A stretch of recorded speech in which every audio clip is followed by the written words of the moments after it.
errekak adierazten duela ezarte baino hobeto gizarte nolakoa dan. Erreka nolakoa gizartelakoa edo erreka nolakoa herritarrak nolakoak. 50 urteren mugan gabiltzan hau ez gara errekan bainatu, beste lektura batzuk ezagutu izan ditugu, nola zaborrak errekara lasai aurkitzen ziren, edota industrietatik isuriak nola egiten ziren hori ezagutu dugu geu, ez dugu sortzi hori izan anguletaren eskuntaldin barera.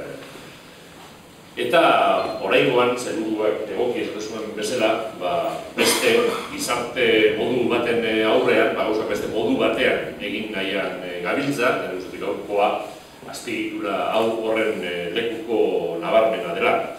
Garretik ematen digute nahiko lan uren tratamentuak ere bai, eta geure gizarte modua, euskal gizartea beste izpilu batean genuke, eta Gipuzkoako errekak ikuspegi horretatik badute oraindik makina albalan aurretik gauzak bere onera ekartzeko hamarkadakin batzutan modu jakin batera egindakoa bere onera ekartzeko. Horren lekuko nabarmena besterik ez da. Gipuzkoako batzar nagusietan bertako batzarkidei entzun izan diet, behin baino gehiagotan, deba beherean egiten direla azpiegiturak azkenik, deba beherean gauzak egiten direnerako, Gipuzkoa osoan azpiegiturak egin direla, Donostiatik ikasten dela, eta gero Iruna aldera, Txingudi aldera jo, eta gero Kostaldera, eta gero Betarrira, eta azkenean anako batean deba goia pasata gero, erizten direla gauzak deba beherean. Nik uste dut badagoela kritika horren azpian gaur esan dezaket. Kritika horren azpian izan badela alako oinarri bat, azpiegitura zenbaitetan, nahi gabe dago inertzia bat martxan jartzen delako, ez da? Oso guztiak azten dira Donostian, eta alako batean, Arriola jonak ez delako zaten, Ibarren bukatzen direla.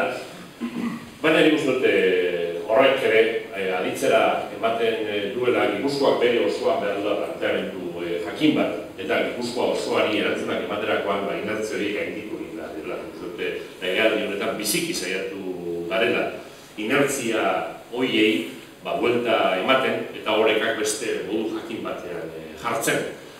Eta deba erreka bera horren lekuko bada, sailburuak esan digu, badago oraindik lanik Bergaran, badago oraindik lanik Arrasaten, errekaz gora egin hala ikusten dugu, oraindik deba errekak baduela makina bat lan aurretik gauzak egin ahal izateko eta egin beharrekoak dira gainera, eta hurrengo urteetan egiteko moduan gaude, deba errekan, bainatu, hartu eta egiten guztiek egiteko Europako parametroetan oizkoak diren jokabideak geure artean ere izan ditzagun eta hori da Euskal Erakunde guztien gogo asmoa hurrengo urtetarako eta hortan zinez ikusten dugu gaurkoa egun pozgarria dela hau egin dugulako eta oraino iritsi garelako eta kalitate maila honekin egin dugulako uren ere muan ikerketa eta berrikuntza eta konzeptu didanak ere sartzen ditugulako, esatik dute Europan entzindari den modeloen arabera egin dela, eta